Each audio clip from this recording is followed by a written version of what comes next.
fallait cela. Mais vous voyez, une armée qui ne s'appuie que sur ses capacités, parce que l'armée était formée. Mais ils étaient là. Personne ne pouvait affronter David, le Goliath. L'armée formée, l'armée enseignée, personne ne pouvait affronter Goliath. Même pas le roi, avec son armure en fer. Personne ne pouvait. Il a fallu qu'un jeune homme vienne faire un cours, une leçon. Parce que dans cette scène, ne voyez pas seulement que Goliath qui tombe, mais voyez l'enseignement que David également vient inculquer à son armée. Quand il dit, moi je viens contre toi au nom de l'Éternel. L'armée qui était là, ils n'ont pas dit à Goliath que nous allons te combattre au nom de l'Éternel. Ils n'ont pas dit ça à Goliath. Eux, ils s'appuyaient que sur leur capacité de soldat, les techniques de guerre qu'ils avaient appris. Mais pourtant, le même Dieu là était là, ils assistaient à ça. Mais un jeune homme est venu dire à cette armée que quelles que soient vos forces, quels que soient vos enseignements, il faut savoir que nous venons de quelqu'un. C'est ce Dieu qui nous a créés. Et s'il y a victoire à donner, c'est lui qui doit nous donner cette victoire. Ce jeune homme est venu dire à toute une nation que tous les combats que nous devons mener, nous devons les mener au nom de l'Éternel. Parce que Israël campait là depuis des jours. Goliath était une menace depuis longtemps. David, par sa déclaration, par sa position, a démontré. La preuve, c'est qu'il n'a pas pris les armes que les hommes avaient fabriquées. Les épées, il n'a pas pris la mule là, il a pris une fronde et des cailloux.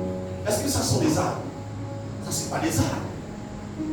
Avant, avec un caillou, tu peux taper le marguerite et puis il peut ne pas mourir. Ça, c'est pas des armes.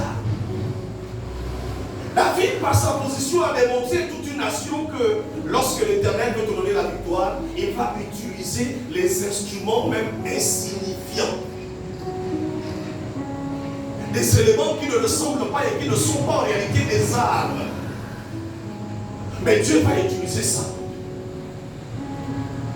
Par l'engagement de David face à Goliath, il va démontrer également que Dieu peut utiliser même le plus petit d'une nation pour donner une victoire glorieuse à une nation.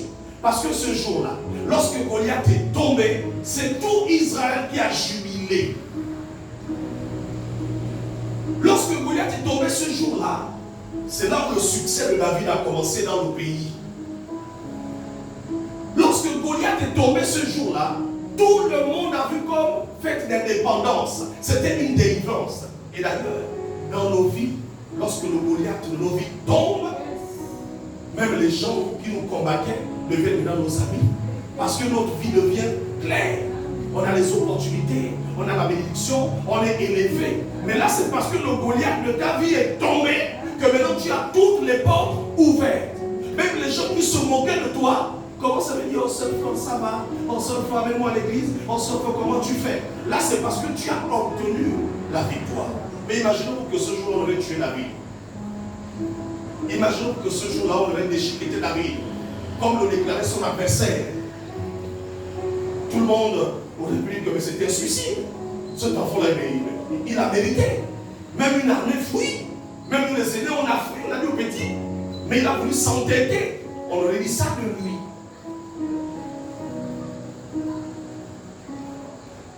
Et c'est ce qu'on dit de toi lorsque tu te bats dans ta vie. Quand tu combats dans la prière. Quand tu insistes avec le Seigneur. Elle a Isabelle s'entête avec son Jésus. Depuis là, on ne voit aucun changement. Les autres vont se faire ici, là-bas, on voit comment ça change. Elle est tout là que Dieu. On ne voit rien. Elle s'entête. Dans leurs églises, on ne sait pas ce qu'on leur donne. On les envoûte. Elle est là, 10 ans, 5 ans. Il n'y a rien. Ça ne change pas. Elle insiste toujours.